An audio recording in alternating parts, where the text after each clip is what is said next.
Good morning, everyone. My name is Don Daniel, founder of P.I.L.L Method International, a better way to eliminate debt. And today we want to understand some of the basic principles behind money. All right.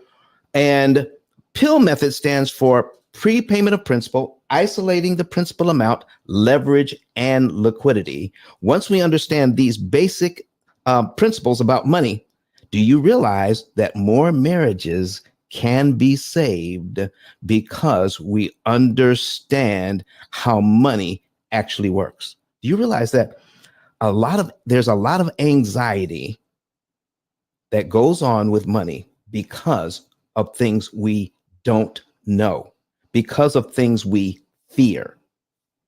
Listen, do you let's say you're a person that likes to be secure, that you like to know where the money's coming from. You want to know if we can actually pay off this mortgage, if we can save money for retirement. Are we going to be running out of money? And let's just say that you're a person that doesn't like to work all the time and not be able to enjoy life now. I don't want to work all the time and just pay bills. I want to have some enjoyment. I want to do some things. Do you know that's a classic saver and spender mentality? And there are ways to fix that so that a saver and a spender can coexist. What if somebody wants to be an entrepreneur? Maybe they want to invest in the stock market. Maybe, just maybe, there's one spouse that says, that's too risky. Most businesses fail in the first 5 years. And so they're coming up with these contrasting ideas. Did you know that there's a way for a person that is risk averse? They just can't handle risk, and a person who's willing to take a risk. Do you know those two ideas can exist in the same family at the same time? But it's all in understanding how money works in the first place so that you can predict the future and plug in one spouse's idea into your financial plan. And then we'll take a look at the other spouse's idea and plug that in as well. And then we can see the end result working both plans. And if you like the end result working both plans, now you have a foundation for a conversation about money. But folks, let me tell you something right now. And I need you to focus in on this. Start sharing this right now with people. Start sharing it with people right now. If you're watching us on YouTube, Facebook, Twitter, or LinkedIn, start sharing it right now, because I'm going to tell you something that you need to know about how we've been educated about money. We haven't been. We have not been educated about how money works, how loans work. We've been told some things, folks. We've been told some things about how to budget. Everybody, you kind of know what a budget is. Okay. We've been taught some basic math. All right. But if you have, listen, do me a favor right now in the comment section. Have you ever been taught how a loan actually works? Credit cards work. Do you know how they work?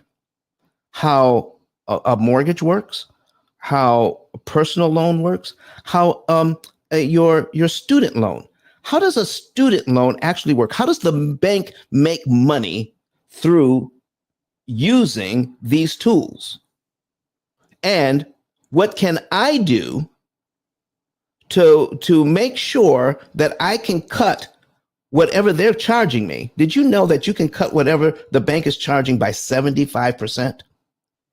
You don't need to pay all of that interest. Did you know that when the right time is to start investing, Did you know that trying to save your way to financial health is exactly the wrong thing to do? Oh yeah. Because we've got people out there right now, okay, like Dave Ramsey, who talks about buying things with cash. Well, listen, let me tell you something. I'm going to put something on the screen, and we're going to touch on part of this today. But when it comes to cash, cash is not king. Cash is not king. Next Friday, we're going to be talking about that. Okay, if you're online, you'll be able to see it. Cash is not king. We're going to be talking about that next Friday. And we're going to be talking about the math behind it and how it makes sense. One of the things that we're going to point out is we need to start asking good questions when it comes to money. Good questions. And when people say that cash is king, you shouldn't borrow, let me tell you something. Credit is for people who have resources. Credit is for people who have resources. Credit is not for people who don't have resources. Don't use it. Don't touch it. Here's why. Because if you borrow somebody's money, you want to be able to pay it back. If you borrow somebody's money, you want to be able to pay it back. And here's what you need to understand about the business of finances is the wise use of somebody else's money is way better. Not just a little bit better, but way better than cash. In fact, when you understand opportunity cost, and I need you to write this down, again, look up some of these terms. Opportunity cost. When you look at opportunity cost, guess what? To buy your house, never pay cash for it. It is actually cheaper. Listen to me now. It is actually cheaper to borrow money than to pay cash for the house. Well, Don, if I pay cash for the house, I don't owe any interest. Well, yeah, because that's as far as we've been taught to think. But what we need to do is start thinking about this. If I spend my cash, can I also invest the same amount of cash? If I was able to be fortunate enough to save up $300,000 and put that $300,000 and buy my house for $300,000, can I also invest that same $300,000? You can't. So let me show you how a bank operates. Your biggest buildings downtown are the bank. And this is why we're trying to put things in perspective here, because we don't ask enough good questions because we haven't been taught how money works. We hear these platitudes like cash is king and credit is evil, okay? And we are reacting to the words. Listen to me now. We're reacting to the words, but not the math. We're reacting to the words, but not the math. Once you understand how the money actually works, you feel a lot better about some of these decisions. So just take a look at your banks downtown. How do they operate? They're the biggest borrowers in town. If borrowing money didn't work, all the banks would fail. All the banks would fail because that's what they do. They borrow our money. And what do they do when they borrow our money? Listen, folks, if this is making sense, I need you to start putting stuff in the chat. They borrow our money. They leverage our money. In other words, they put it out to work. They make that money work for them. They lend it out in several different ways, as mortgages, as car loans, as credit cards. They make that money work. And how do they make it work? They lend it out and they charge interest And I mean amortized interest. And amortized interest makes a lot of money. They make a ton of money through amortized interest. I mean trillions. The mortgage industry alone, I'm not talking about all the other loans like credit cards and stuff. The mortgage industry alone makes trillions of dollars a year. Ken Russell says it makes sense. Thank you, Ken. Okay. The mortgage industry alone makes trillions of dollars a year.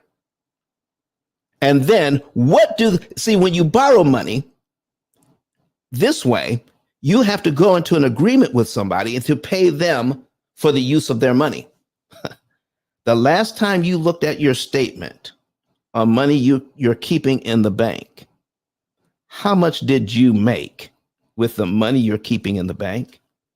Because see, I'm building a foundation here. We will start talking about how marital couples can get together financially and make sense out of their lives. But you've got to understand some of the basic rules. And one of the basic rules is you've got to understand money, not from the aspect of a platitude that I've heard or a saying that I've heard. Anytime you get any advice about money, make people show you the numbers. Make them show you the numbers. Is that okay? Make them show. If they show you the numbers, it'll start to make sense. So here's the bank. They're borrowing money. They're making trillions of dollars a year on borrowed money. And then they pay us pennies on the dollar for the use of our money. Okay. Not only are they paying us pennies on the dollar for the use of our money, let me show you what else banking is doing. And this is another term: fractional reserve lending. Fractional reserve lending. Look that term up. Okay. Fractional reserve lending. Somebody put that in the chat. Fractional reserve lending. When you put your money in the bank, for every dollar you put in the bank, the bank can legally lend out between $8 and $10 for every dollar they have on deposit. Did you know that? Did you know that money is created through debt? Money is created through debt. Meaning, when you put a dollar in the bank, they can lend out $10. So if you've got $10,000 in a bank, they can lend out $100,000. Anybody here have a mortgage? Anybody here have a mortgage? Okay.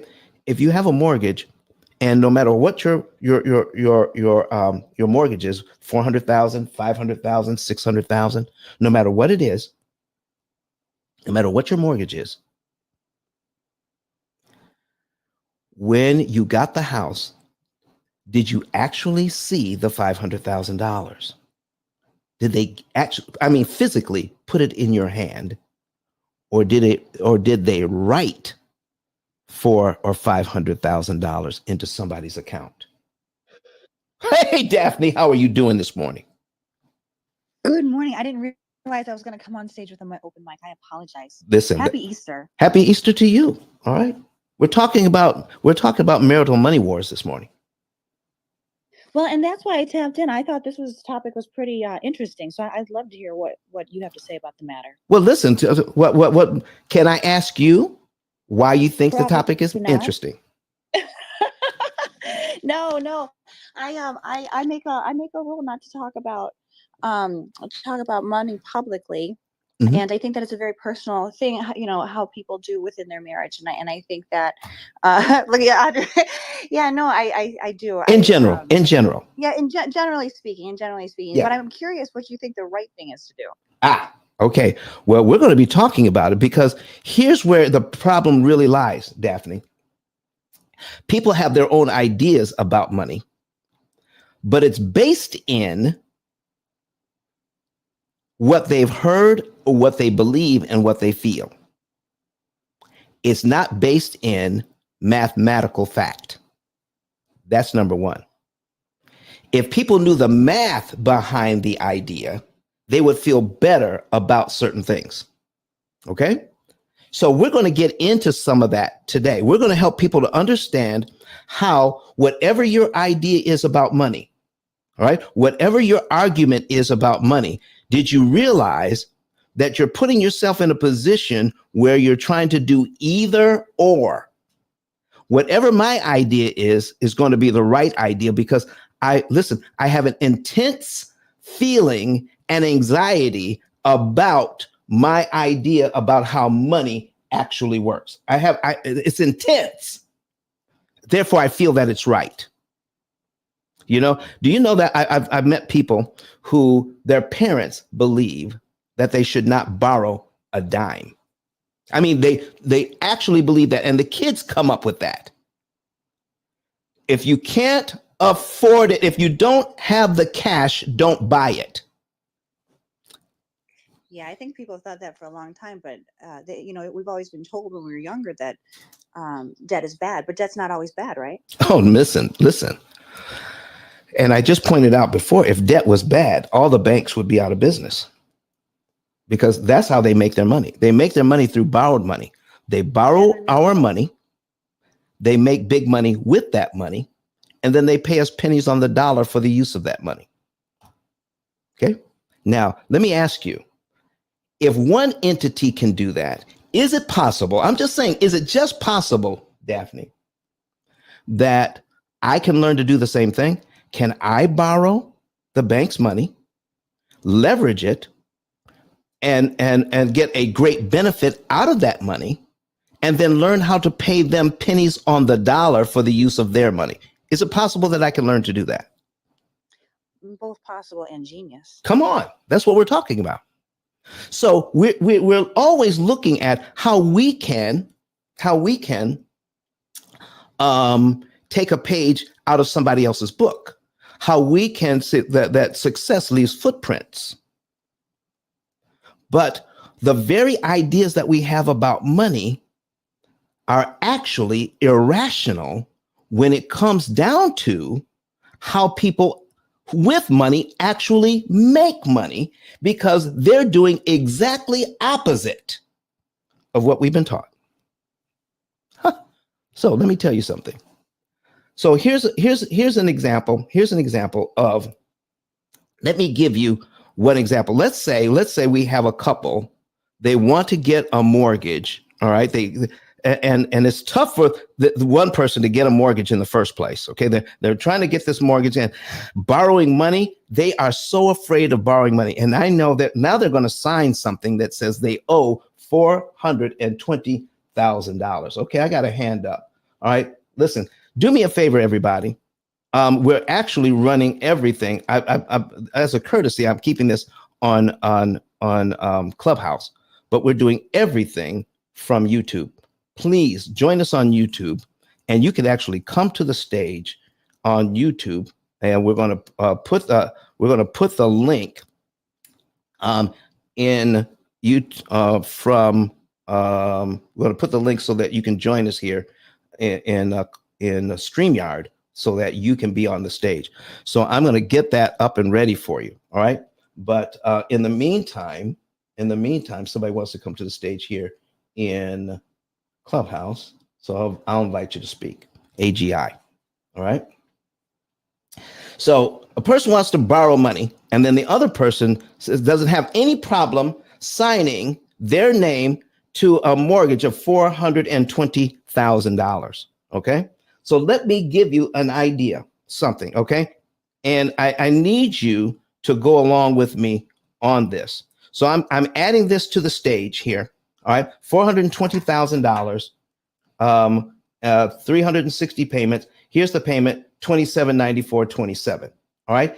And here is what we're going through. So we've got one person who is extremely anxious about this mortgage, $420,000. We've got one half of the couple that says, I'm okay with borrowing the money because I know I can't save $420,000 to buy this house. By the time I save this much money, the house is going to be 1.5 million.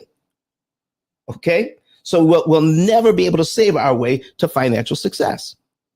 So let's borrow the money. Now, if we can borrow that money, and while we're sitting down at the closing table, people are looking at this thing two different ways. And I need you to understand, married couples, how you need to empathize with everybody in the room. The person that's okay with this, you need to empathize with them. The person that's not okay, who's feeling anxious, you need to empathize and talk about it so you can understand where everybody's coming from. And here's one of the things that you're coming from. Borrowing $420,000 at 7%, the bank wants $585,937.20 in interest. That can be overwhelming for somebody. And you need to understand that's overwhelming for that person, that they've been taught all their life that borrowing money is bad, it's evil, it's not the right thing to do, but you're okay with it because you grew up differently. But now when you take a look at the total cost of purchasing the house, it's not $420,000, it's $1,005,937.20. For most people, looking at this in their lifetime, will they be able to pay off? Do they feel they'll be able to pay off $1 million in their lifetime? Do you hear what I'm saying? Do you see where the anxiety can kick in? All right. So what if, and I'm not going to go into detail here, but what if we can actually borrow this money and pay 1/3 of the interest instead of everything that the bank is looking for? What if we could pay 1/3 of the interest instead and show you how an amortization schedule actually works and be able to pay off this loan in about 7 to 9 years? What if both parties can look at this thing and realize that it can be paid off in 7.5 years? Okay. Now, here's what it could do. The person who is anxious about borrowing money and looking at this like, I'll never pay it off before I die, okay, now is convinced they can do it in 7 years because you've shown them the numbers. They can see the numbers for themselves.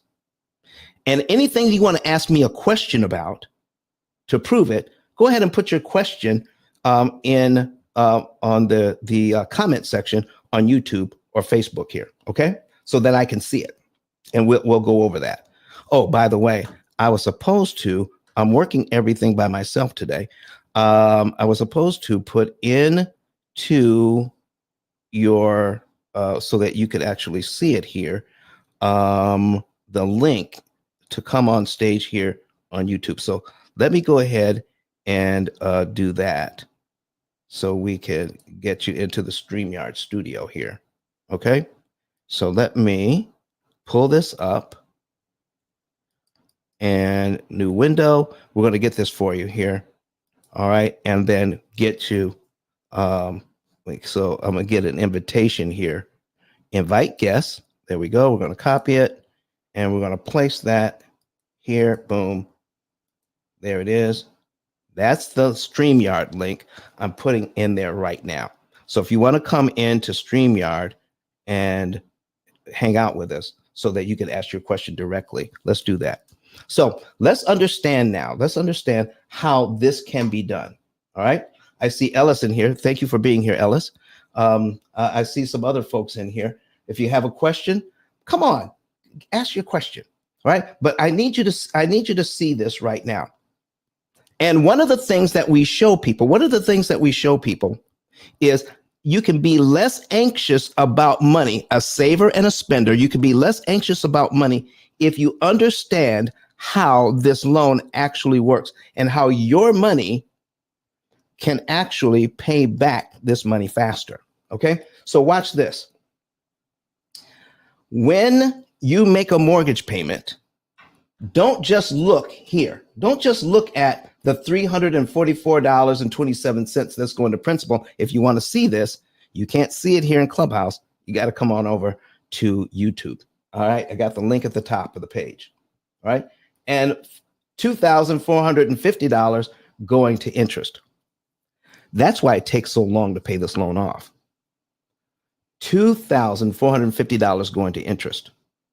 Does anybody want to know how the bank comes to the realization that they can charge you $2,450 in interest when all you've paid them back on your $420,000 loan, you've only paid them back $344.27 that actually pays down the loan, but they get to charge you $2,450 that goes straight to them. Come on, Daphne. Does anybody want to know how that works? Okay. I just put it in there and I'll show you. And I'll show you how they get to that number. Because they get to that number a certain way, do you know, because it's math, you can reverse it so it works for you. Did you know that? Did you know that the same amount of money they're trying to charge you is the same amount of money you don't have to pay? Now, listen, if you're a couple, all right, and couple is okay with borrowing the money, they're going to be even more okay with borrowing the money. If somebody is anxious about borrowing money, they're going to feel better about borrowing the money because now they know it's not going to cost them as much. Why? Because they understand the numbers. Let me show you why. Let's say we make this first payment here. First payment done January. You can see February's principal payment is $346.28. Okay. Person who's anxious about borrowing money. $346.28. That would be next month's principal payment. Did you know you can take some of that money out of the bank, out of your savings account? Okay. That's making 0.1% interest. Okay. You got a little bit of money saved up. You can take $346.28 of that money and apply it to principal. Okay. And then the bank would have to subtract the $344.27 on line one. And then in the same month, let's call it January, you give them an additional $346.28. That all goes to principal. They have to subtract that from your loan as well. And you're paid down to line two on your amortization schedule because they have to subtract both the 344 and the 346. They have to subtract both of those. Okay. But because you gave them that extra money in the same month, it makes it impossible for them to charge you interest, any more interest that month. So here's what happens.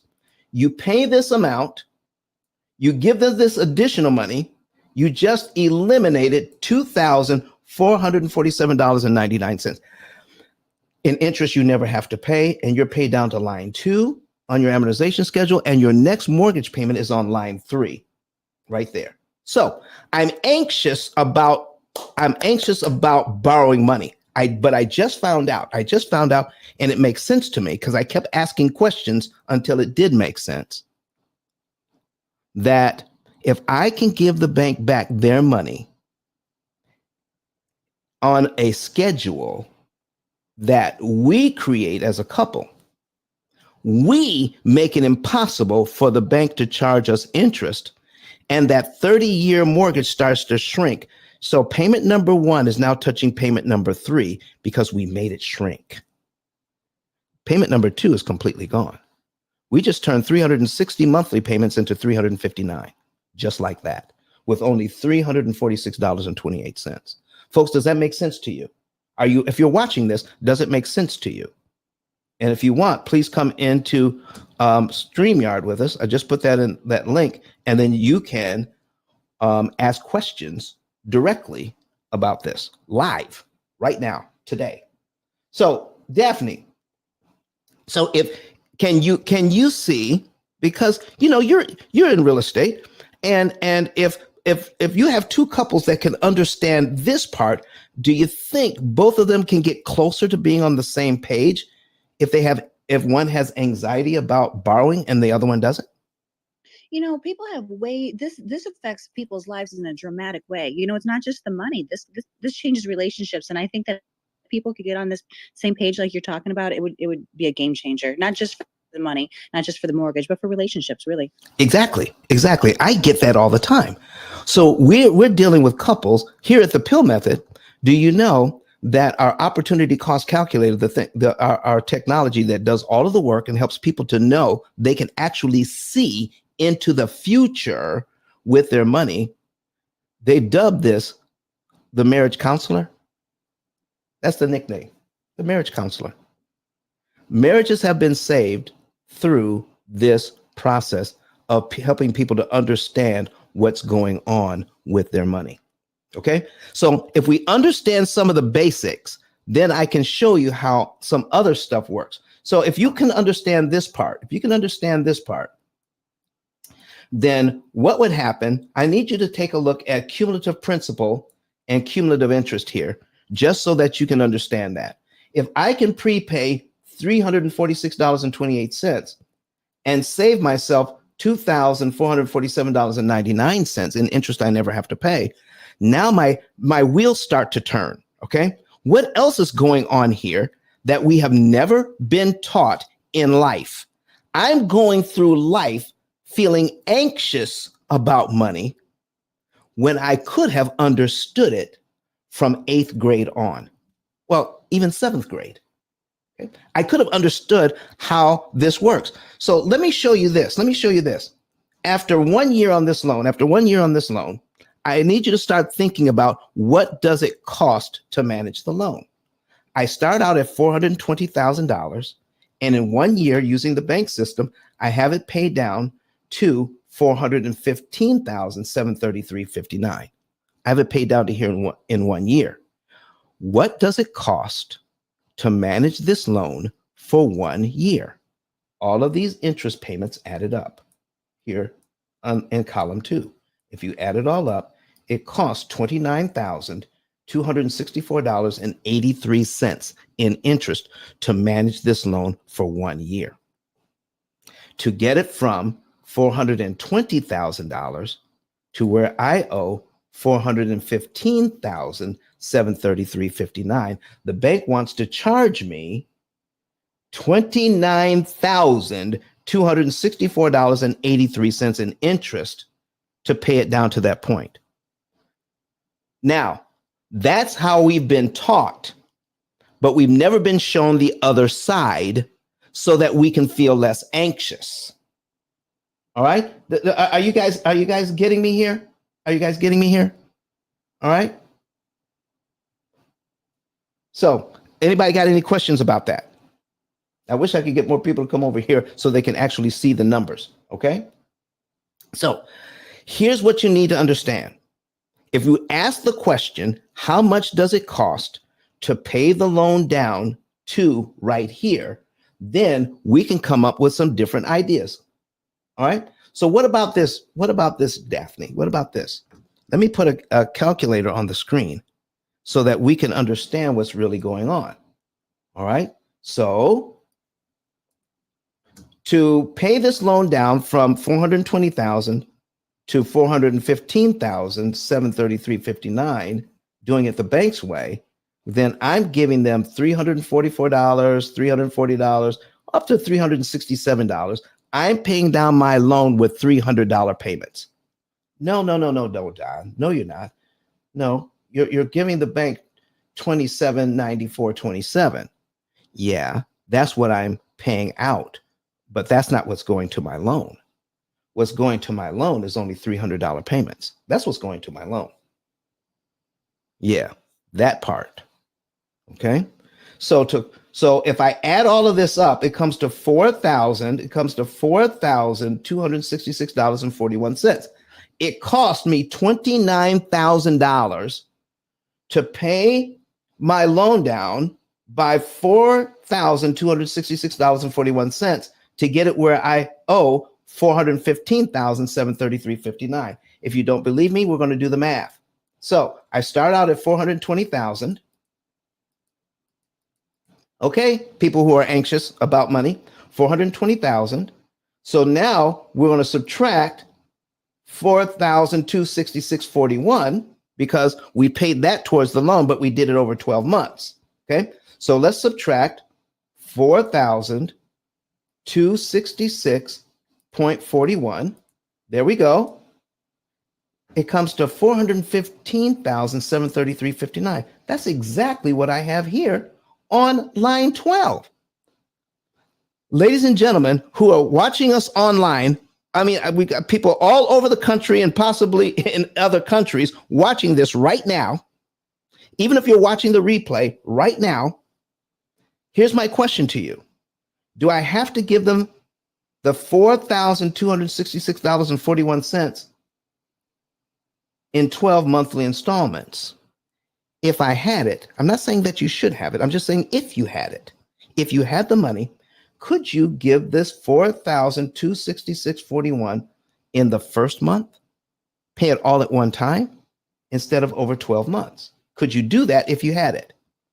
Put a yes or a no in the chat. Could you pay this all at one time if you had it? So if you did do that, the bank would have to subtract the $4,266.41 in the first month. You'd be paid down to the $415,733.59 in 1 month, and you would skip all the interest payments between line 2 and line 12. You would save over almost $29,000 in interest. Oh, Don, I don't believe that. I don't. But do you know I've had people in this very room kick me off the stage that says that is not true. Can I prove it to you? Remember, for couples to get together on money, they need to understand how the money works. That way they can both agree on what is happening, so they're not basing their thoughts about money or their choices about money in irrational fears. If you don't understand the math, then your fear is irrational. How do we respect your fear, and how do we help you to see past the fear and understand how money actually works? Let me show you. So what we're going to do here is pull up another amortization schedule. All right. And we're going to duplicate what we have here. All right. So we're going to duplicate this amortization schedule. Okay. It's been duplicated. I want to duplicate the tab. There we go. So we just duplicated this tab. So now what we're going to do is take a look at how much we owe now. We paid $4,266.41 in interest, in principal, all in 1 month instead of over 12 months. We now owe $415,733.59.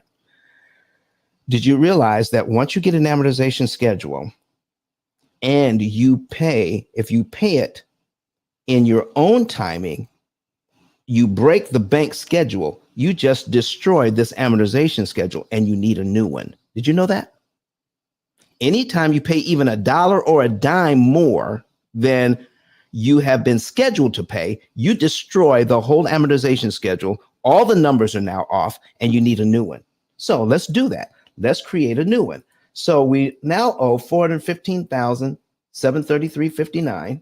We're going to copy that. We're going to put it over here in what we owe now. This is what I owe now. Okay. I'm going to paste it in there. We're going to remove the comma because the program doesn't like the comma. All right.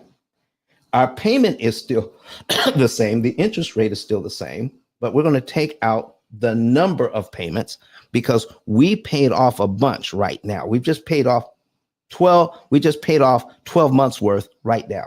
So let's do the new calculation. Here's the new calculation. All right. Let's get rid of these ads here because they're distracting me. All right. So we have 415,000 now because we paid that money up front. Look how many payments we have now. How many payments do we have left, ladies and gentlemen? We started out with 360. We gave the bank a year's worth of principal. We gave them this much money at one time. We're paid down to here in 1 month. Look how many payments we have left. 348 payments left.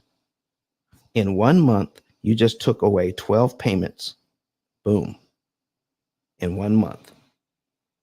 Let me show you what else just happened. How much interest do we have left to pay? We're down to 556,672.37. That's how much interest we have left to pay. Versus when we first started, we have 585,000. So let's see what the difference is. Okay. Did we save time? Yes, we knocked off a whole year because we just proved that we have 12. We went from 360 payments to 348 payments in just 1 month. Has that been proven to you? That's a yes or a no. Has that been proven? I think it has. Okay, so if we can do that, let's take a look at how much money we in interest we owed from the very beginning, which is 358,000. I'm sorry, 585,000. 585,000. 937.20, 20 cents. Don't forget about the 20 cents, because if you don't give the bank the 20 cents, they can come get your house. Do you realize that? For 20 cents, pay them all the money that you owe them. All right. And we're going to show you how to pay a lot less. All right. So here's what we're going to take a look at. This is how much interest we owe from the beginning. That's the contract you signed. But when you sign a contract, when you sign this contract, couples, the amount of interest that the bank wants is a suggestion. It's not a law. It's a suggestion. It's not a law. It's suggesting that if you keep our money for 30 years, you're going to pay this. But what if you don't keep their money for 30 years? So they're suggesting to you that you keep the loan for 30 years and pay them all of this interest. It's a suggestion. It's not a law. It's not a rule. So now you start to feel better because you're understanding what's really going on behind the scenes. I don't have to give them all of that money. So now we're going to take how much money you're suggesting I pay you. All right, bank. And now because I gave you this money all up front, I now owe $556,000 in interest. So we're going to subtract that. So it is 5 subtract 556,000, because that's what we owe now, 672.37 equals 29,264.83. Can I go back here and show you something? Isn't this exactly, let me pull that back up. Isn't this exactly how much money they wanted in the first year by paying it their way? Daphne, what do you think about that? The same amount of money that the bank wants in the first year, I don't have to pay them now because I now know the cheat code, how to give them their money back and not give them all of that interest. So if I have a couple here, one is anxious about all of this money. Are we now showing that you can now cut serious time off a loan and save a ton of interest you never have to pay? Huh. So Don, what else is going on with this thing? What else is going on? Does everybody understand this part? Does anybody not understand this part? Okay. All right. So here's what we're going to do now. We're going to get into it just a little bit deeper. Now that we have some background of prepayment of principal, isolating the principal amount, leverage, and liquidity, for spouses to get along financially, they have to understand where their point of view came from and figure out, is it a rational or irrational fear? Do I have the math to back up what I'm feeling and understanding about money? Or have I just heard it for years and now I'm reacting to words instead of what I should be reacting to is the math? Does that make sense? So let me go ahead and pull up something else for us today. All right. So we can take a look a little deeper into this whole thing of marital money wars and how to get along. Now, if you have a question for me that I can handle for you, let's just say you're asking for someone else. I'm asking for a friend. You're not asking for you. I'm asking for a friend. Ask me your financial question where you know that there are couples that are disagreeing about money. And let's see if we can find a solution for you so that both ideas can exist in the same family together and both feel satisfied. Okay? So go ahead. Let's put that out there. Let's get some questions going so that we can talk about it. Okay? So now let's take a look at what's going on with handling how the money actually works. Can I show you? Can I show you this right here? Okay. So we're going to pull this over here. We're going to add this. We're going to add this to the mix. Okay. This is our opportunity cost calculator. This helps us to understand how our money works. Okay. So let me show you something here. So we're going to reset this account. And we're going to do this. Okay, we're going to reset it so that we can, if you can actually see what's going on, it helps. It can help you. Okay. So now I have, let me see, did I want that example? Let me see if I get a different example here. Reset account. Let me see here. Checking savings method. Let me take a look at this one. Let's take a look at this one. Okay, I like this one.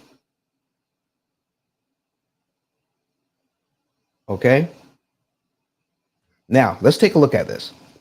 So, this is John and Rebecca Jones. They don't always agree on money. But when they start putting everything into this account, let me show you what they're looking at. Let me show you what they're looking at. And we'll take a look at several different scenarios here. They have $2,500 in their checking account. They've got $10,000 in their savings account. Okay.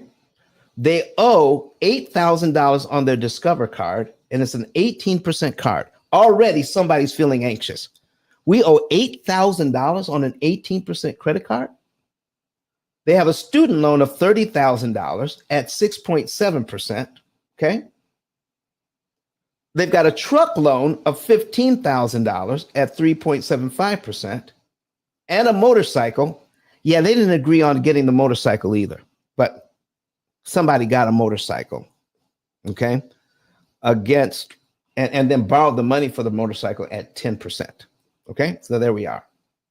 And then they've got a mortgage of $305,000, all right, at 3.25%. Here's the payment, $1,722.38. Let's take a look at where they are on this mortgage. Oh, look here. Let's see here. Oh, it's a brand new mortgage, 360 months. That's 30 years. So here's what I know from the very beginning. John and Rebecca Jones, who didn't always agree with on money and how to spend it and how to leverage it, got coaching on how money actually works. And now they can see, because it's been proven to them, that they can save $142,328 in interest they never have to pay. They know that up front. It's been proven to them. So now they're both okay with saving $142,000 on the debt that they already have. And with the debt that they already have, okay, let's go back and take a look at it. Car loan, Discover card, student loan, truck loan, Yamaha motorcycle, and the mortgage, they can see at a glance how much money they owe. And we're going to change that. We're going to change this window to principal remaining, $368,800. $368,800. That's how much they owe. For some people, that's an overwhelming amount of money and the interest that they owe on that money. But if you can know this, because of the $142,000 in interest we will not pay, we'll be able to pay off every single one of these debts and be done in 7.4 years. Now, you tell me, ladies and gentlemen, if you knew this to be true, and you actually believed it, because a company took you through the numbers and showed you that the numbers are accurate. And not only that, get this, you can have a great lifestyle while you're doing it. You can still go on vacation. You can still drive what you want to drive. You can still go out to dinner. You can still have a great lifestyle, because guess what? We're going to plug into the system how much money you want to spend on you, just to spend it and still get out of debt in a fantastic amount of time and save a fantastic amount of interest. Well, Don, I see that what you're doing here. I see that I can be out of debt in 7.4 years, but it goes against everything that I've ever been taught. In fact, Dave Ramsey's talking about, I can't do those things until the debt is paid off. I can't live this kind of life until the debt is paid off. Well, Dave Ramsey says that, but he never showed you the math. Never showed you the math. Let me show you here what's going on with showing you the math. So let's take a look at the budget that we're working with. Okay, they both are working. They have a biweekly income of $1,750 here. That's Rebecca. John has a biweekly income of $2,100. All right, and they've got all of their expenses right here. It says called everything else. All of their expenses for living is right in here. I made it this way so that I don't have to right now point out that this much goes to food, this much goes to electricity, this much goes to insurance. They put all of their expenses right here, okay? So I can make it simple. I do recommend that you itemize all of your expenses, though.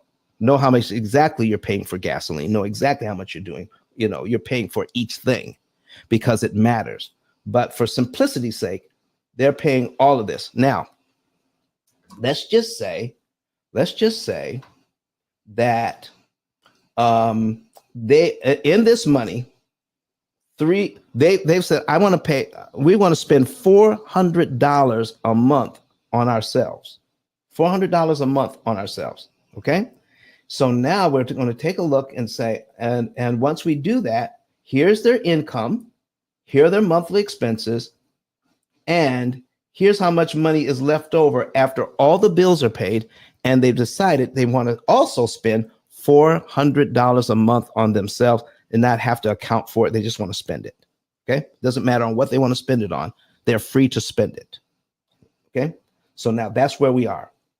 So now let's just say one is a saver and one is a spender, and says, you know what? $400 isn't enough. Okay, $400 isn't enough.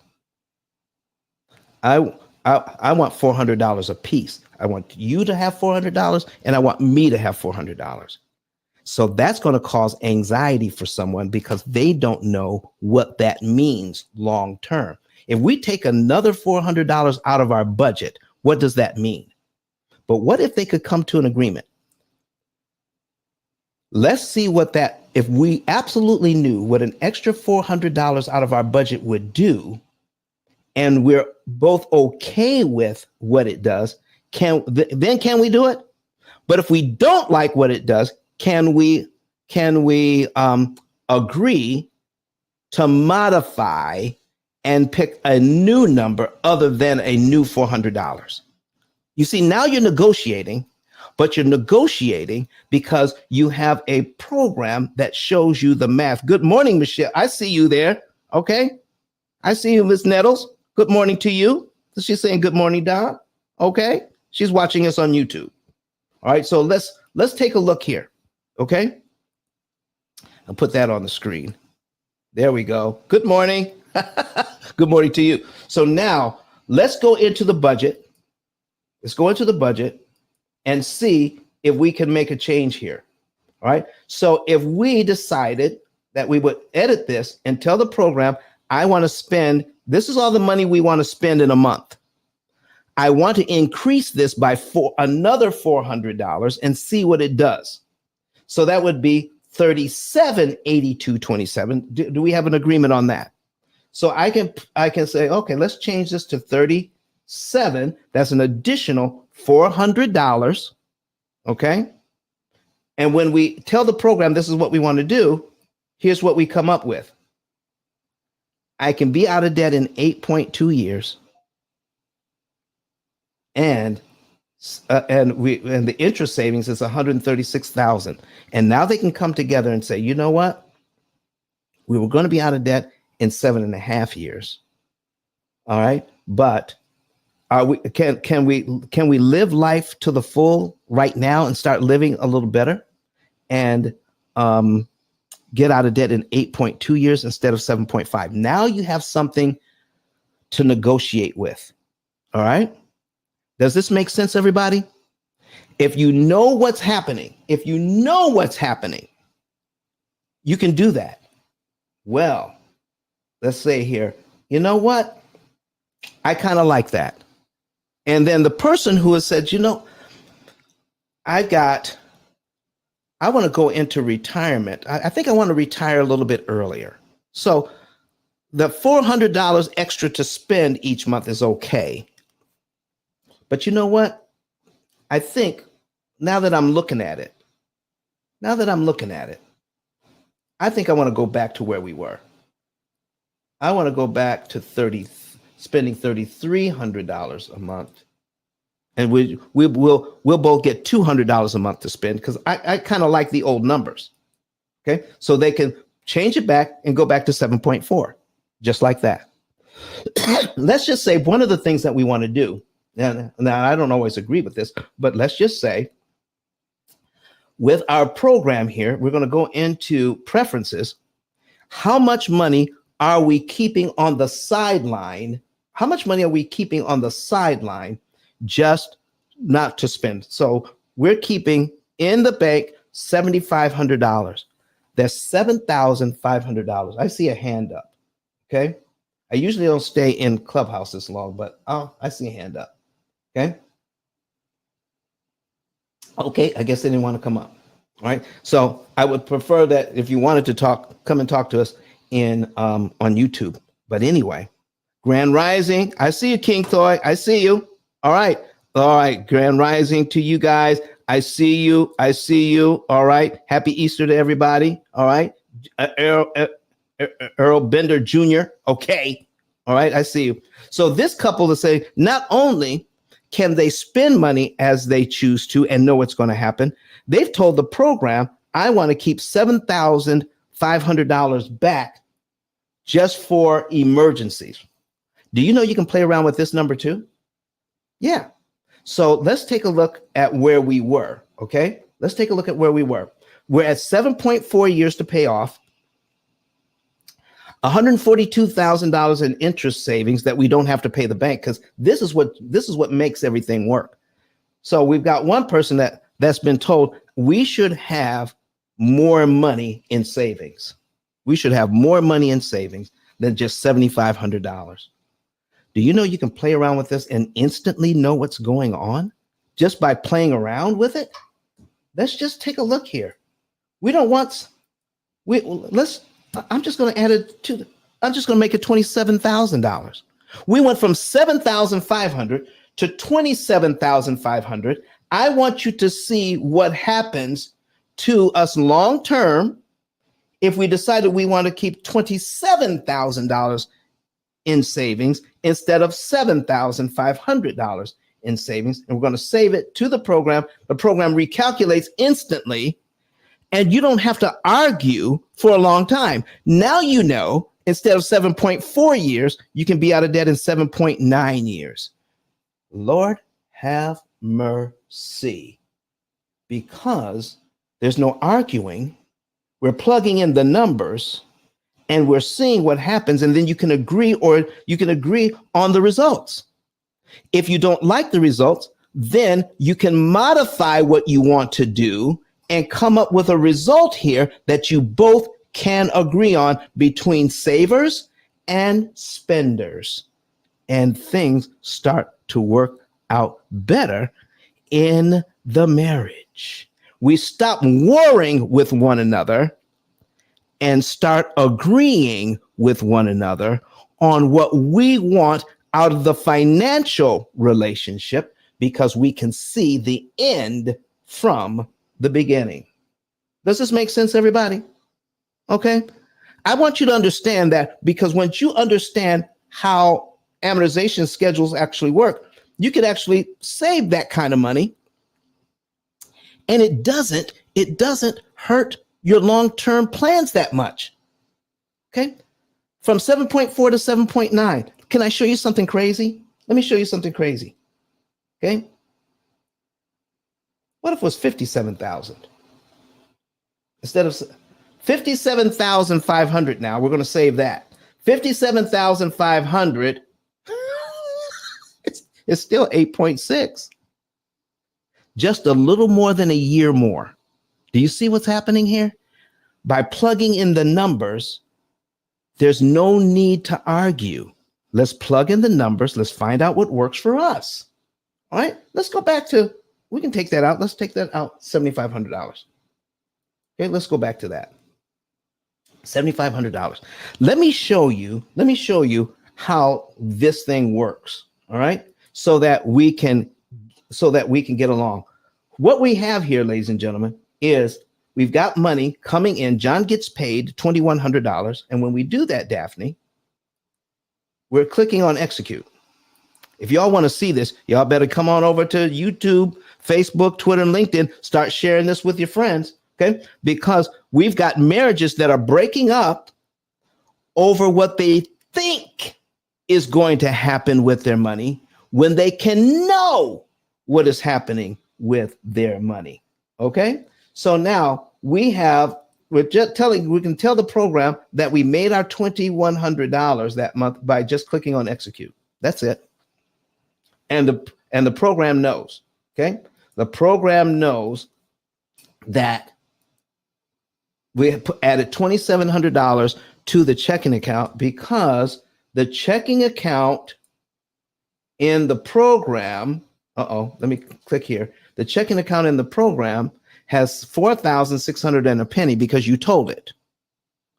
You told it you got an extra $2,700 because that $2,700 was direct deposited into your bank. So the program knows that you have $4,600 and a penny in your savings account and your checking account, and $10,000 in your savings account. The program knows that. Based on that, and you're just telling the program what you need. Here's what the program does. It does the math and says, do you know what? In your checking account, you see these arrows? Let's see what that says. It says suggested strategic accumulation transfer. What's an accumulation transfer? We're going to transfer money to your savings account. We're going to accumulate a certain amount of money according to the AI system that is embedded in our program, according to AI, put that money in your savings account because you don't need that money for anything else. And you've already told the program all the bills you need to pay, number one, and your lifestyle budget is one of those bills. How much you just want to spend on you to enjoy life. Okay? All of that's in there. And the program is saying, out of that money that you're bringing in, take $4,100 and a penny, no more and no less, and put it in your savings account and wait. So what happens after that? Rebecca gets a paycheck. We pay the mortgage. Okay? They pay their mortgage on the 12th. Why do they pay their mortgage on the 12th instead of on the 1st? Okay? Why do they do that? Here's why they do that. Because even with this program, oh Lord, you can figure out what is the best day to pay your mortgage by playing around with it. You can put in, I pay my mortgage on the 1st, I pay it on the 3rd, I pay it on the 4th, I pay it on the 5th. You can play around with it and you can actually see which day works best for you to pay your mortgage and save more interest. They chose the 12th, okay? But so they chose it to, they pay it on the 12th, all right? And then the program says, okay, John gets another paycheck. And look what the program says to do. Take money out of your checking account and put this into savings, $624.04. We're going to put that in. We're going to accumulate money over and above the $7,500 they want to keep in savings at all times. This is over and above the $7,500. Okay? Then the program says, you know what? Because you owe $8,000 on the Discover card, the program says this is the debt we're going to attack first. Take money out of savings and apply it to Discover. Do you know when this happens for the first time for P.I.L.L method clients, most of them have never put this kind of money on a credit card before. Can I help you with understanding this? I got King Thoy in here. He says, we gotta get you on fan base, he says. Okay, what are you saying, King? He says, we got to get you on fan base, ICE, because people have this topic without the proper knowledge. All right, King Thoy, you can invite me over to your people. I'll be glad to share this on fan base. Okay, so here's what we're talking about, ladies and gentlemen. When you take money out of savings, people like to put this money in savings. This is $7,000 above what they have told the program to keep. So now we have nearly $15,000 in savings. $15,000 in savings. People like to see that. But now you have to take the money out of savings and apply it to the debt. Okay? And it feels like I don't have $7,000 anymore. I have $15,000 and I feel good about that. But if I put that $7,000 on the credit card all at once, I feel bad because now I don't have the cash in the bank. Can I show you something here? Here's a new word for you. Fungibility. Fungibility. Okay. What is fungibility? Okay, look it up. These words, this is what you need to figure out here. Fungibility is the ability of a good or asset to be interchanged with other individual goods or assets of the same type. Fungible assets simplify the exchange of trade process because fungibility implies equal value between the assets. Can I break this down for you a different way, looking at the program? So they have about $15,000 in savings right now, and the program says take $7,000 out of here and put it on the debt. So here's what I'm asking you: if they take that $7,224 out of the bank and put it on the credit card, do they still have that $7,224 to spend? Yes or no? Do they still have just about $15,000 available to them, but they have 7,200 over here and 7,500 over here. Isn't that still the same amount of money available to spend? But we just put it over here so that we can cut the interest that the bank is charging us, because it certainly isn't making a lot of money sitting it in the bank account looking at it. But we still have we still have the same amount of money available to us. Does that make sense? The idea of fungibility, when we understand it, it calms the anxiety. Okay, so we're going to take the $7,200 out and put it over here. Let me show you what happens when we do that. This will help. This will help.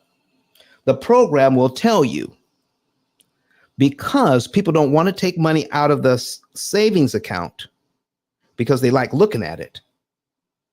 Let me show you something. If you make minimum payments on that card so that you will naturally pay off $7,224.05, if you make minimum payments, do you realize it will cost you $10,000 in interest? Let me make this just a little bit bigger. Okay. So if I pay them all at once, that means I don't have to pay Discover Card $10,851 in interest. Do you see the benefit of knowing what happens when you do something? If both spouses know that by putting the $7,000 on the credit card is going to save us $10,000 in interest we don't have to pay, then it becomes clear. How long would that money have to stay in the bank account to make $10,851? What, the rest of your life? 2 or 3 pennies a month? Come on. When we know, it starts to make sense. We feel better about it. I can take my $7,200 over here. I can put it on the credit card and not give Discover $10,000, but I still have the money available to me if an emergency pops up. Look at here. And if the program is paying off debt like this, man, if I have an emergency, if I want to do some stuff, I know how long it's going to take me to get out of the debt. It's going to be fantastic, because I see what's happening. But what else is happening? So if we did that, look what happens here. What is that? And we put that money on the credit card, and we still pay all of our bills, plus our budget for lifestyle. Our lifestyle budget is in the $3,300 that we need to spend. Okay. So what happens next is the program starts the process all over again. Getting your income in, paying the mortgage, putting money in savings, and paying minimum payments on all the loans, putting minimum payments on the loan, putting your money away. Oh, and then the program says, let's take out for next month, let's take out another $688 and let's finish paying off that Discover card, right? Putting this much on, $688 saves us another $447 in interest. It is important to know, if I make a financial move, what am I getting for it? If you can't answer that question, folks, that's why people argue about money, because they can't see the other person's point of view, because neither person knows what is going to be the end result if we take option 1 for one spouse or option 2 the other spouse. What is going to be the end result of taking both options? The answer to the question is, I don't know. We don't know. So it becomes an intense argument only because, now catch this, it becomes an intense argument because the anxiety becomes overwhelming, and the anxiety that I'm feeling looks like anger to my spouse. The anxiety that I'm feeling, I'm trying to help you to understand what I'm feeling, but it comes across as anger. And then the response is, I'm feeling that. I'm anxious about doing this thing. And my response comes across as anger. And now we have both people angry and warring against each other and not finding a solution. Folks, does this make sense to you? So what if we can put these things in? Can somebody come up with another scenario? Another scenario. We're talking about savings. What if I want to invest in something? Do you know, if I want to invest, the program tells me how much to pay on something and what not to do. Can I show you something else? Let me give you an example of what would happen over about 3 months using this program. And we'll show you, but I can take out, instead of clicking on each thing individually, all right? Instead of clicking on each thing individually, we're going to go through here and show you month after month after month. And the program is going to start adding up interest savings and telling you what you can and how you can see what's happening month after month after month. I want to show you that right after our break. I got to take a break here. I've been going 1 hour and 16 minutes without a break. So I got to take a quick break. We're going to find somebody else who has had anxiety. And I'm going to show you what happens when you help another person who has anxiety. All right. Do something for that person, even though you don't have the same anxiety. Okay. I'm going to show you a video of Dr. Eric Thomas, where, he can command up to $150,000 of speaking engagement. He makes an incredible income. And he wasn't worried about that income, but his wife was saying, what happens if you stop making all that money? Just like my wife says, people come on here and they watch me on the videos all the time. And when they actually talk to me on the phone, they say, oh, wow, I actually get to talk to you. And I tell my wife that, and I said, hey, honey, I got to talk to somebody that, that's a fan of the show. And they were really excited to talk to me. And she says, yeah, take out the garbage. She's not impressed. So please, the fans that ET has, ET the hip hop preacher, his wife was saying, yeah, you got fans now, but what happens if you lose those fans? So ET says, listen, let me show you something here, honey. We're going to go through here. Let me pull up his video and we're going to play this for you. We're going to take a quick break. And then we're going to get back to here. Here is his video. Listen to me, y'all. But one of his mentees took us through one of their programs, and I paid off my mortgage. But guess what happened? My marriage went to a whole nother level. And you know why? Because my wife is a security freak. And even when I blew up, my wife would be like, oh, you blew up, but how long is you going to keep making this kind of money? I was like, I don't know, forever. She's like, you sure? Because I'm going to keep my license as a nurse just in case you don't. So when I paid the house off, my boy was like, you ain't got to do that, you can do this. But when I paid the house off using that program, it took the stress level all the way down for my wife because we no longer had a mortgage. Does that make sense? That thing that was coming every month, that was getting on her nerves, we didn't have that no more. And so she was at rest.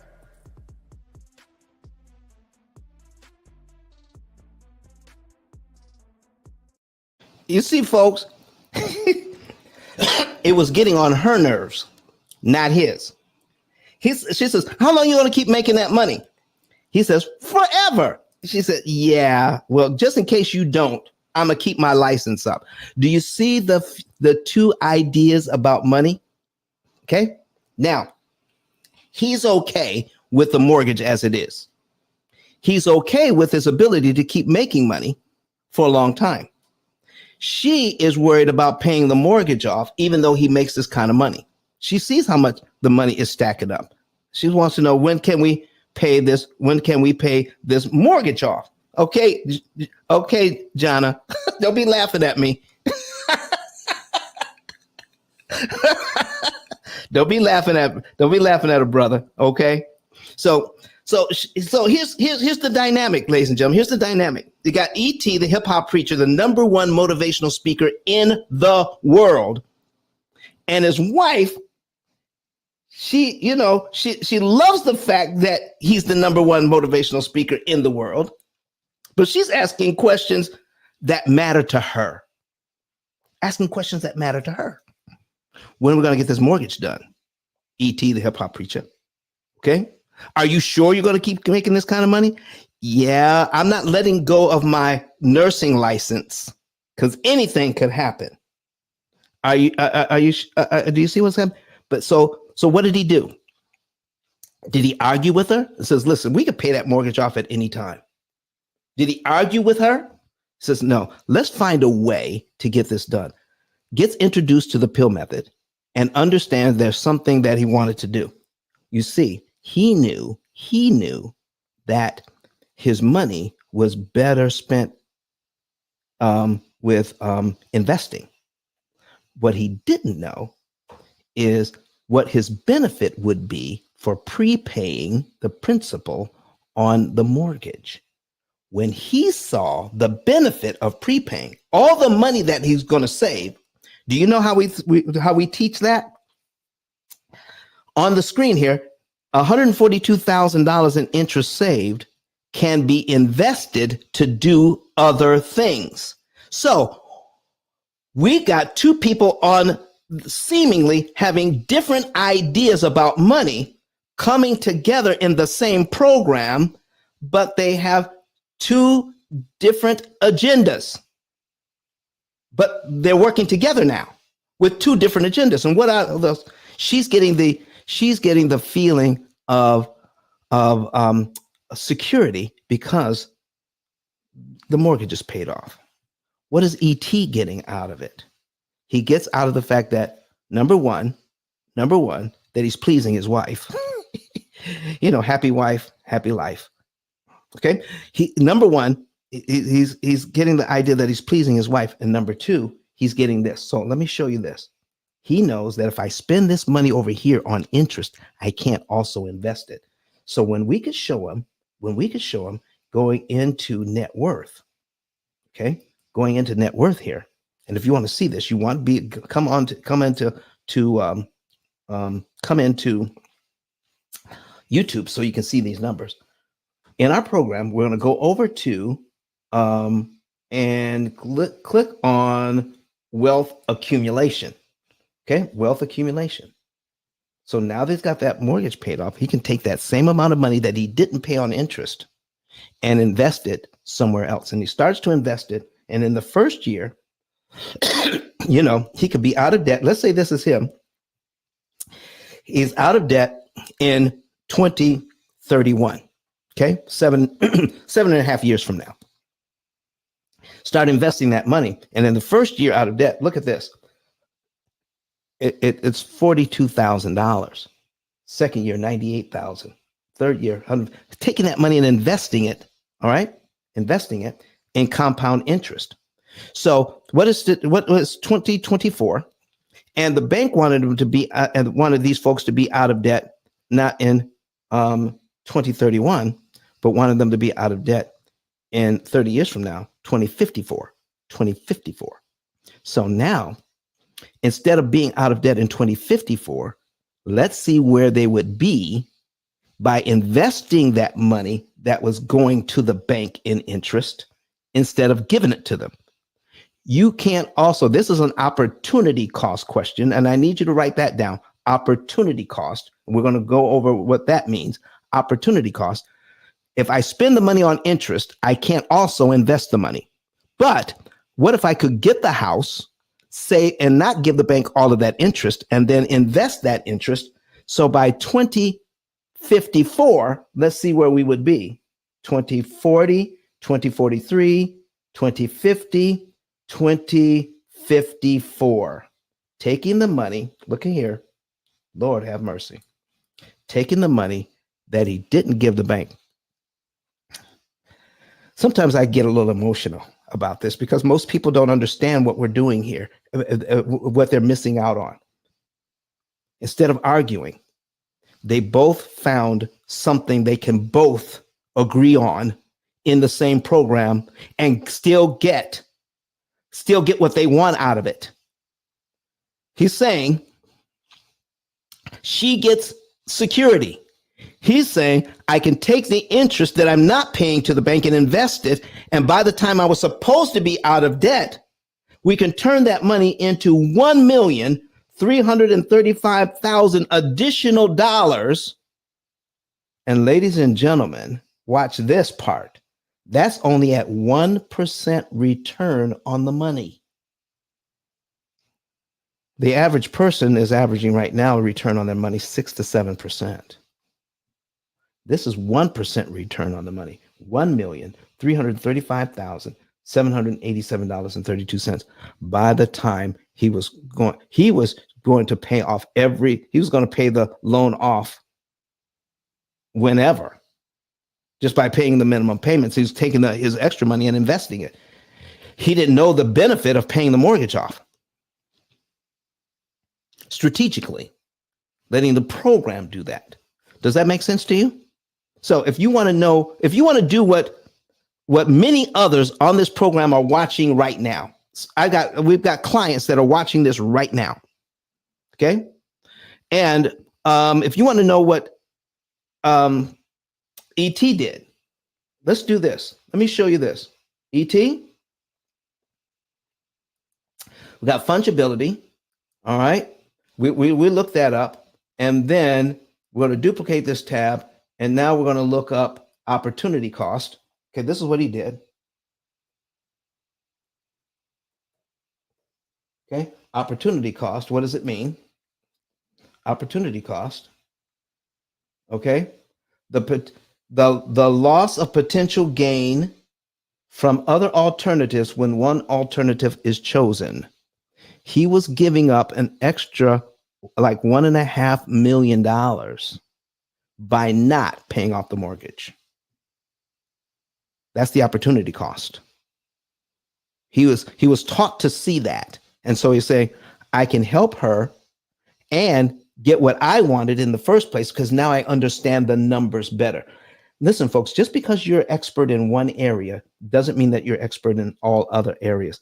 And for those people who watch our videos, who think they understand what we're doing here, please don't think that, because I'm not gleaning this information from other places on the internet. We didn't get this from YouTube University.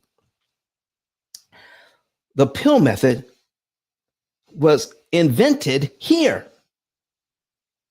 Nobody else teaches that but us. The P.I.L.L method is copyrighted by me. I own the copyright to the P.I.L.L method. What about the registered trademark? I own the registration to the trademark, the P.I.L.L method. I own that. But where did the knowledge come from? Not from the internet, not from somebody else's book. Here's where the knowledge came from.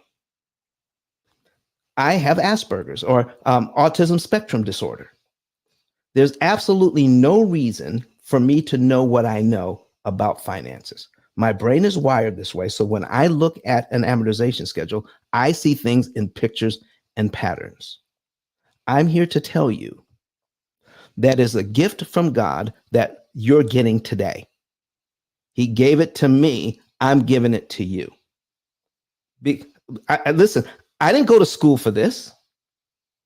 When I was in school, I didn't even like numbers. Listen, math was not my strong suit. That should prove it to everybody that what you're getting is outside of me.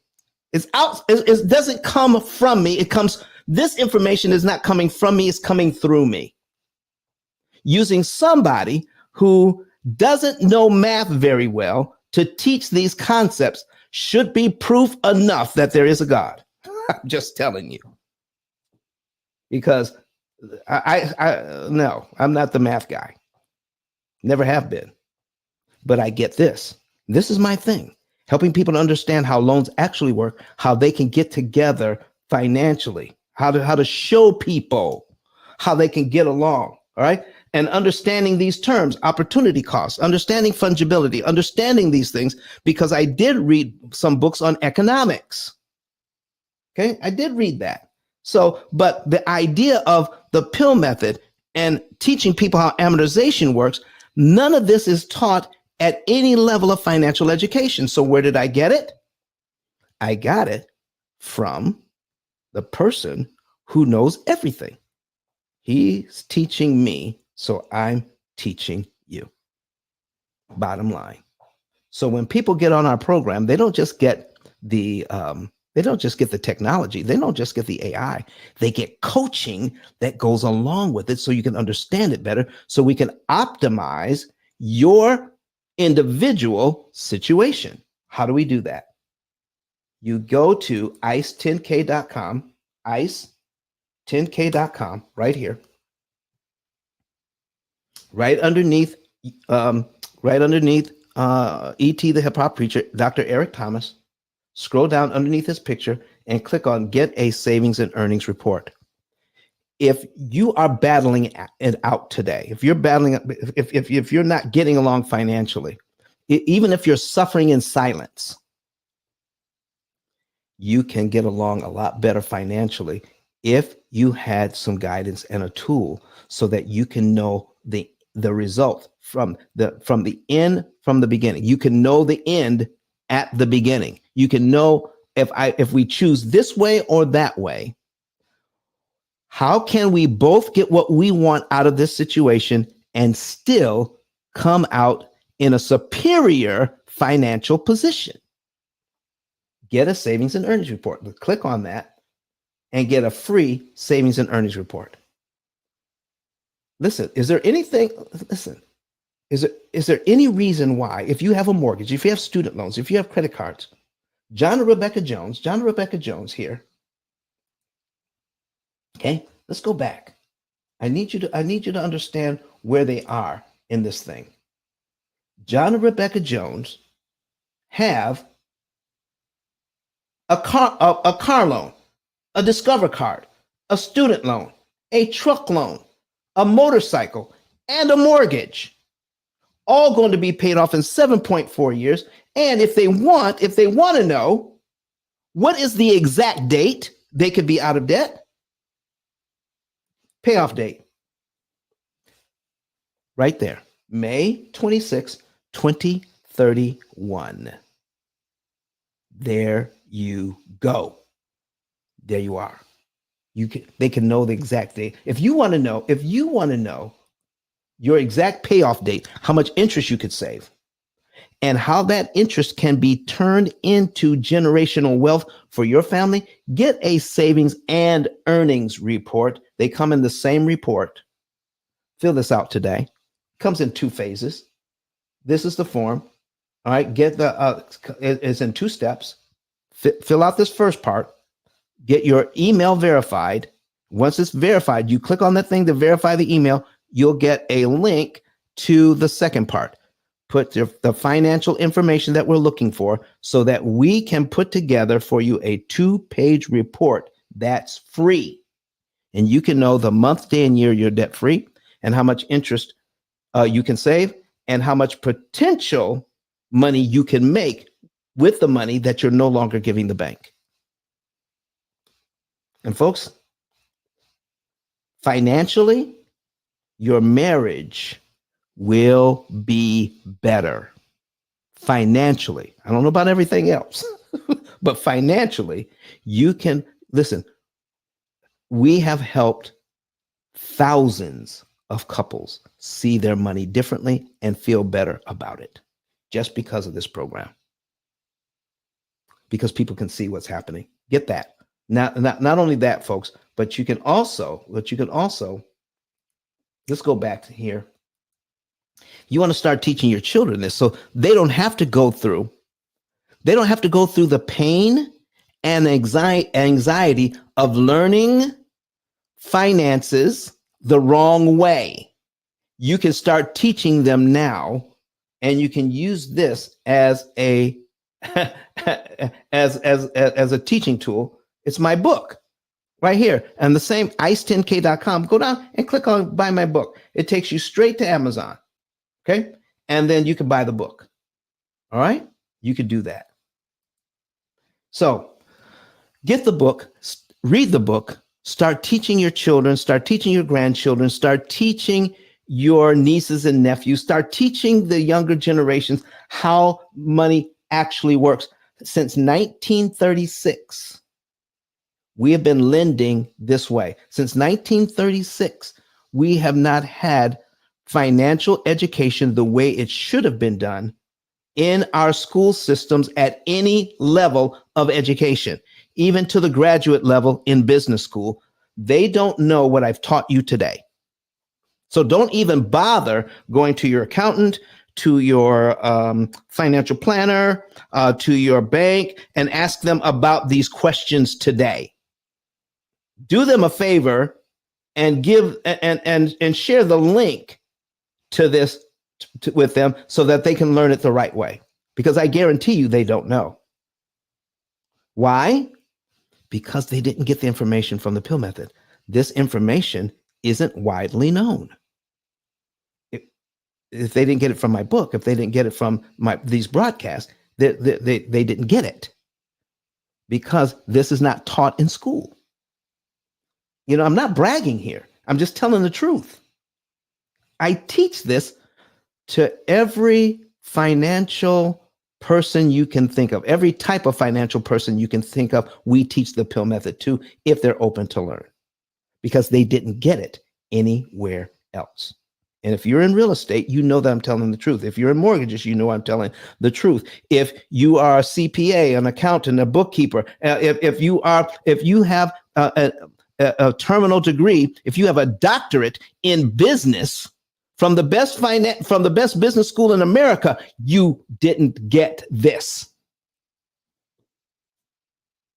And you know you didn't. That's why our business is doing very well.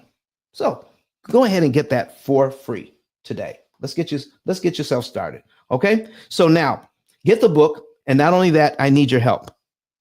I need your help. Help me help others. Become an affiliate. Click here to become an affiliate. Fill out your name. It takes about 15 seconds. Fill out your full name, and then put your phone number in, put your email in, and just tell us how you want to get paid. And affiliates get paid anywhere from $300 to $3,000 a month just by sharing the YouTube channel. Share the YouTube channel and you'll be okay. And then we'll show you what to do after that. Okay, let's get back here. Let's get back to this thing here. I need you to see some other things about what's going on. I'm going to take you through, I promise to take you through some months here. So let me minimize this so we can get it fully on the screen. So we're going to, instead of clicking on these one by one, okay, I'm going to take out the entire month. We're going to execute every line in our budget at one time, and we're going to see what happens. So when we click on execute multiples, I can do the whole thing at one time. All right. So when we execute that, all of January is now gone. We've gone through all of January. We paid all the bills. We moved all the money. The program told us to put money in savings and then take the money out of savings and apply it to the debt the right way. And at that point, look here. We've already saved $10,851 in interest. So people have asked me, Don, how much does your program cost? How much interest are you already paying the bank that you don't need to pay? There is no cost to our program. What do you mean, Don, there is no cost? If the benefit that we're providing outweighs what we're charging, there is no cost to you. If we can cut your interest cost by $150,000 and we get a small piece of that, the money that we get is the money you would have paid the bank anyway. And most people save enough money in interest in the first 3 to 5 months to more than pay for their lifetime program. Let's focus on how much interest you can save. That is the whole forest. Instead of, I can't see the forest for the tree because I don't want to pay for a system that can save me this kind of money. I can't see the forest for the trees because I got my face right here. take some of that money that you would have given to the bank, get this system, and then start building wealth with understanding how money actually works. And the money that you're saving from interest, this is how your bank pays for this program, not you. Talk to us about it. We'll show you what's happening. So now we're in February. All right. So now what is the bank? What is the program doing in February? We're paying our bills. We are putting money away in savings here, another $711.04, because we have to build up our stash again. We got to build up our stash. And then program says, now let's pay off this credit card. So now we're going to take this and we're going to execute the entire month of February here. Okay. And we're going to execute multiples. We're going to do everything all at one time. Okay. And then execute that. So now February is gone. We're up to $11,298 in interest we've already saved because we don't have to pay that. We don't have to pay that debt the way that the bank said to pay it. If we had paid that debt the way the bank had said to pay it, it would have cost us an extra $11,298. Now we don't have to pay that. When this number matches this number, when the actual interest saved matches the potential interest saved, you're out of debt, and we can start talking about how to invest. In fact, the program is looking for the least amount of money to put on debt at any given time. If you have more money available, don't put it towards paying off debt. I'll say that again. The program is always looking for the least amount of money. The AI system is looking for the least amount of money to prepay your debt to save the maximum amount of interest per dollar. Okay. And then any extra money that you may have, don't also put that on the debt. Take that money and invest it. Start investing it early in compound interest over the next 5, 10, 15, 20 years. However much of your work life you have left, start putting that money into compound interest now. So now that is another term, which is critical point analysis. Critical point analysis. What does that term mean, Don? Critical point analysis. Let's see. CRITIAL. POINT. Critical point analysis. AN. Okay. Critical point analysis. Here it is. What does that mean? A critical point of a continuous function is a point at which the derivative of 0 is undefined. Critical points are the points on a graph where the function's rate of change is altered. What does that mean? Okay, let's break it down. Okay, somebody had to teach me this part. Where the rate of change is altered. So there is a point where when you start putting money towards savings, you start saving more and more and more interest per dollar. When you get to the point where you put one more penny on, the amount of interest that you start to save per dollar starts to go back the other way. It starts to go down. There's a point at which more is too much. So the program is looking for the right amount of money to the penny. What is that point at which it can get you right up to the apex of interest saved per dollar? Don't put any more money on, because the amount of money that you can save per dollar starts to go back the other way, starts to go down. It's the law of diminished return. Critical point analysis keeps you from breaking the law of diminished return, meaning that once you do anything extra, your returns start to diminish. They no longer increase.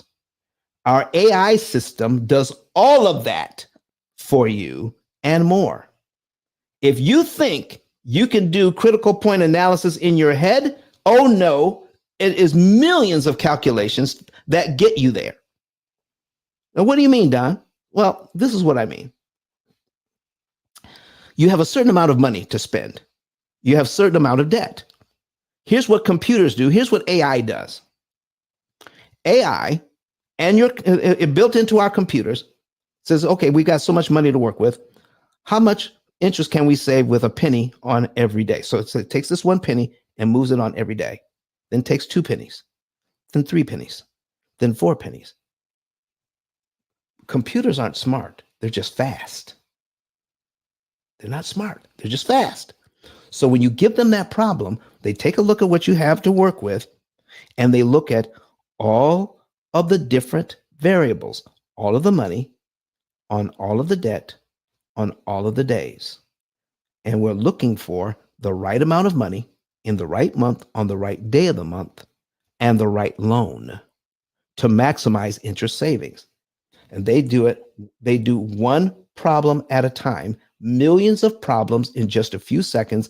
And with that, it comes up with exactly the right amount to the penny and the right month on the right day of the month on the right loan. There you go. That's how computers work. If you think because I'm talking about it here and we can come up with it so fast, it ain't a lot of work, I can do it on my own, the best you can do, the best you can do is just guess. And this is why next week, here are some of the things we're going to be talking about next week. This is huge. Next Sunday,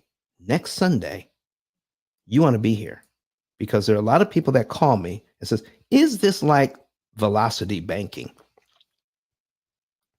Do you know how many people are calling us right now? Velocity banking. This is velocity banking gone wrong. That's what we're going to be talking about next Sunday. Velocity banking gone wrong. And we're going to explain what it is. And some of you know what it is because you've seen it on YouTube. And we're going to explain to you why it goes wrong. Because velocity banking doesn't give you vital information to do it right. Do you know we're seeing people now, and I'm going to show you some examples next week, that they're using lines of credit. The methodology is to use a line of credit at a lower interest cost to put it on another loan and save that interest. It does work, but it takes too much discipline. It takes a lot of other information to do it right. And so what we're getting are people with a lot of credit cards that are maxed out. Their line of credit is maxed out because they're looked on the internet and saw that somebody was talking about velocity banking, but didn't give them specific instructions on how much money to borrow from this line to put it on this mortgage, and to know exactly what you're getting for putting money on this mortgage. How much interest did you save? They don't know. And you can't optimize what you can't measure.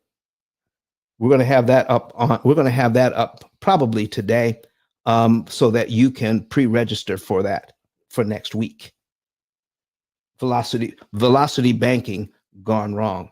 All right. On Friday, we're going to be talking about cash is not king. Cash is not king. Oh my gosh. There's a whole different set of thoughts going about that. Okay. Listen, I'll give you one thing that I do. I never use my debit card. I always use my credit card. I never, ever. Debit cards are emergency cards. That's what I have for an emergency. My credit card, if I lose every single credit card that I have, then I'll use my debit card as an emergency. Credit cards are better.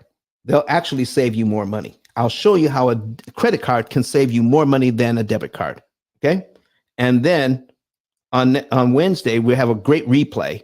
On Wednesday, great replay. 7 years pays off your student loans and your mortgage. What? About 7 years pays off your student loans and your mortgage. I don't care if you listen. I talk to doctors and lawyers. I talk to some folks who spent a lot of money, who borrowed a ton of money, and some of them have student loans larger than their mortgages. all of it can be paid off in about 7 years. Yeah, that is a replay. We're going to have it up on Wednesday. So I'll have that up for you later today so that you can register for Wednesday's show. Okay. So what is going on here? Let's get back to where we were. Okay. John and Rebecca Jones here. All right. And see where we are on the program. All right. So now we're in March. Okay. Okay, we're in March. This is the last day of March. Let's see what happens. The program is going down here. It's putting away money for another $828. Let's see what it does for April. Putting $2,000 away. Putting $450 away. In May, putting money away. And so it'll build up the cash to put more money on debt. That's what's happening. I got another comment here. What it says. King thought, wow, 7 years to pay off your student loan and mortgages. That's right. About that. That's the average. That's what King Thought says right here. All right. Wow, 7 years to pay off your student loan and your mortgages. That's right. That's what we're going to be talking about next week. You don't want to miss that. Okay. So this is what we're talking about, ladies and gentlemen. We're talking about how the process of understanding how money actually works, how it all works so that you can have a better understanding of that. All right, King, let's let you come up here in Clubhouse, even though I would prefer that you come talk to us in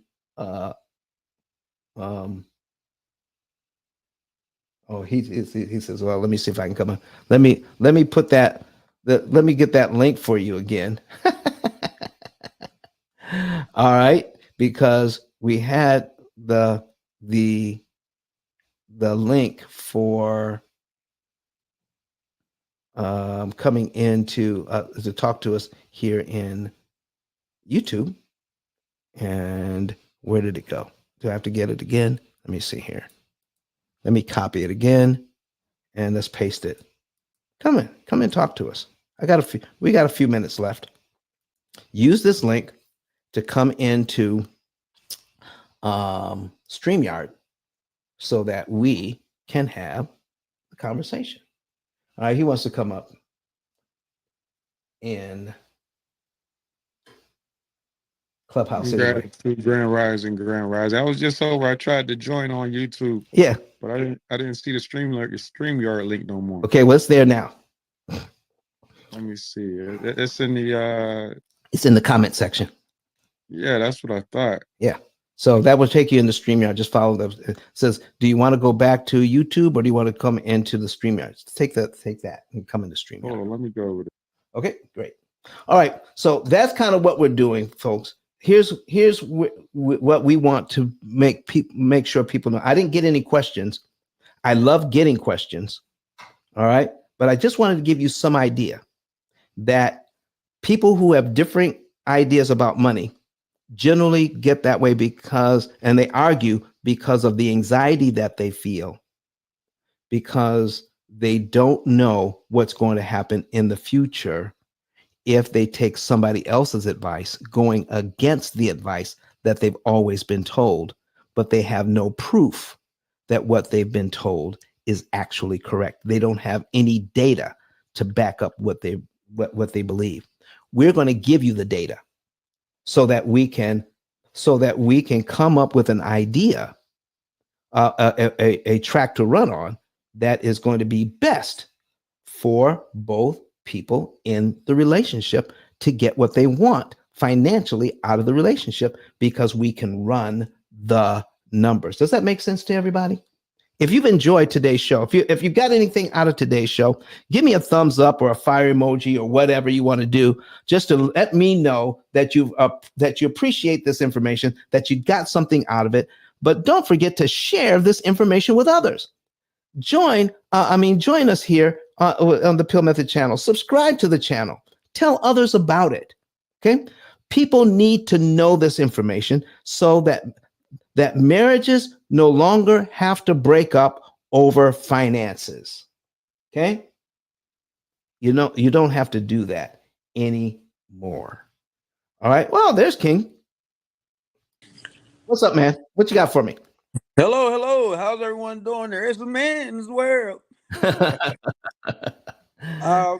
yeah, it was very phenomenal what you were saying, because as I listened to the media and listened to the market, as you said, it takes up to 7 years to get rid of everything. You say student loans and what did you say?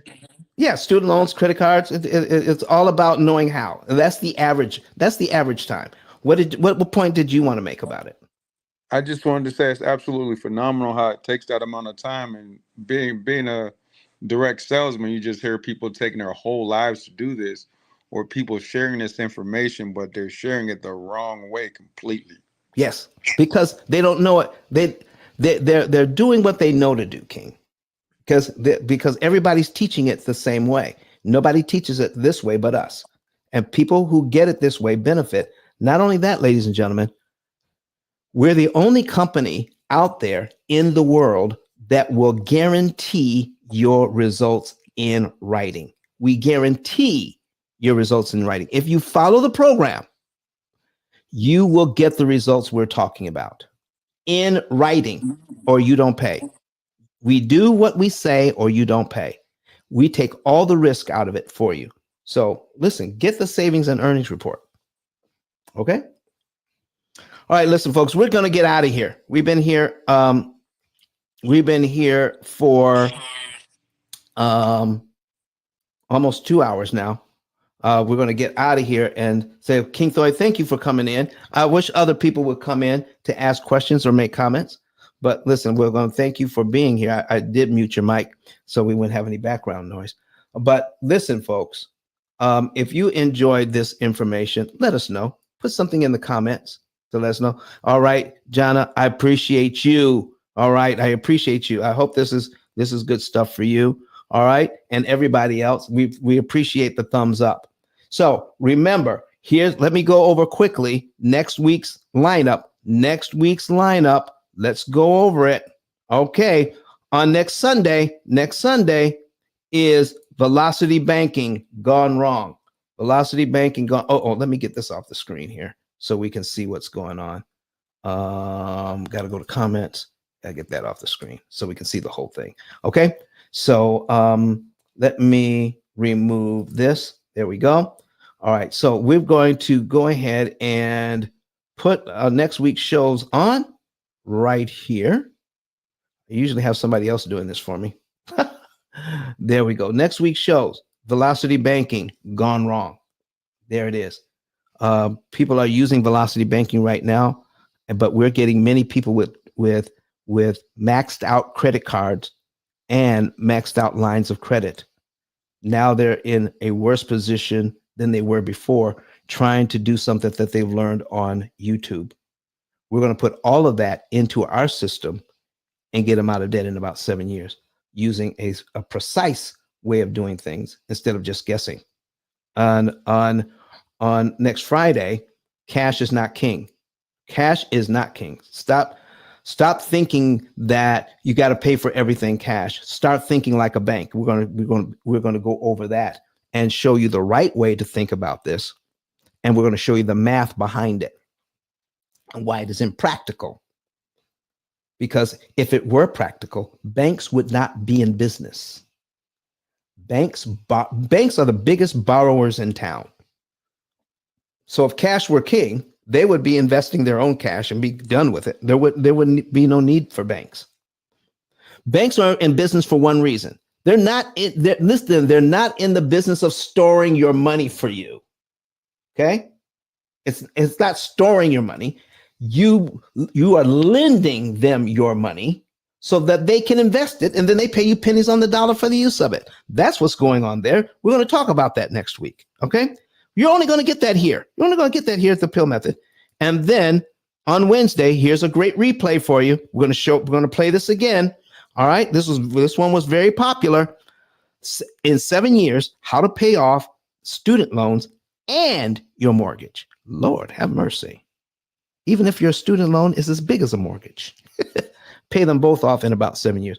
We're going to talk about that next week. All right. So, ladies and gentlemen, I really do thank you for being here today. All right. I really do thank you for being here today. Let's get ready to end today's show. I appreciate every single one of you. And take this off. And I'm going to let me see here. All right. So we're going to be back here next week. All right. This is the end of the show today. Thank you for being here.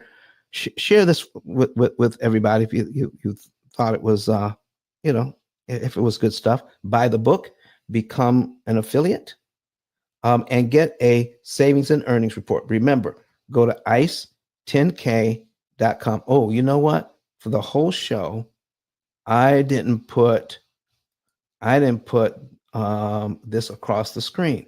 All right, go to ice10k.com. It's running at the bottom of the screen right now. For the whole show, I missed that. So go to ice10k.com, get a savings and earnings report, fill it out. One of my associates will call you in this next week, verify the information.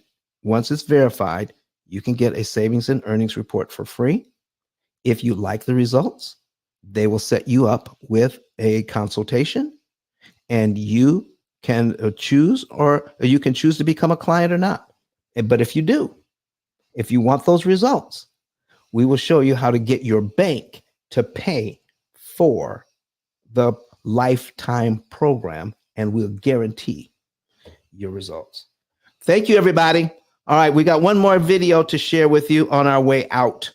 So let me get that up. Let me cue that up for you. We're going to cue that up, and then we're going to be gone. But we will see you. All right. We'll see you next week, Wednesday at 7 a.m. Friday. These are all Central Time. Wednesday at 7 a.m. Friday at 7 a.m. and on Sunday, 8:30 a.m. Central Time. Okay. And that's 8 a.m. and 9:30 a.m. respectively, Eastern Time. So, all right. Thank you so very much, folks. This was very near and dear to my heart, how we are helping married couples understand finances from the right perspective. Okay. So where's my video? Here's our final video for today. And where did it go? All right. And okay, I'm trying to find my video. Oh, here it is. Okay. So folks, see you next week. Have a great Sunday. Enjoy your Easter weekend. I know you got guests, you going to church or got people coming over. Enjoy your holiday, and we'll see you next week. Bye-bye. How many want to know how to pay off all of your debt in an average of 7 to 9 years? You can do all of this without refinancing, without change to your budget, without sacrificing lifestyle. Me and my husband do the P.I.L.L method, and last year we were able to pay down $33,000 on our mortgage without feeling like we were poor. We still did tons of entertaining things and enjoyed our family. You don't have to eat beans and rice every day. You don't have to cut up your credit cards. You don't have to drive a 30-year-old car. You don't have to sell pizzas at night to pay off your mortgage. All you need to do is pay the bank less interest. That's what we're talking about today. Here is what P.I.L.L method stands for: prepayment of principal, isolation of principal amounts, leverage, and liquidity. You understand it? You have a way of getting out of debt more efficiently. The interest rate you're quoted is not the interest rate you pay. You think you're buying a $500,000 home. The true cost of that home is what? $758,000. Total interest paid as a percentage of principal, 51.777%. That's what's going on with this loan. The ability to read and defeat an amortization schedule is not taught at any level of financial education. I need you to understand the power of a penny. You will not hear what I'm talking about from Dave Ramsey. Do you know why? because I own the copyright. I literally wrote the book. But Don has some valuable information that can contribute to the quality of a person's life. And it only costs you a few dollars. It's his book. Why not get that? I'm going to go through the P.I.L.L method myself with some of my investment properties. So I'm going to link up with Don, and then I'm going to sit down with him, show him my investment portfolio, and see how I can eliminate interest.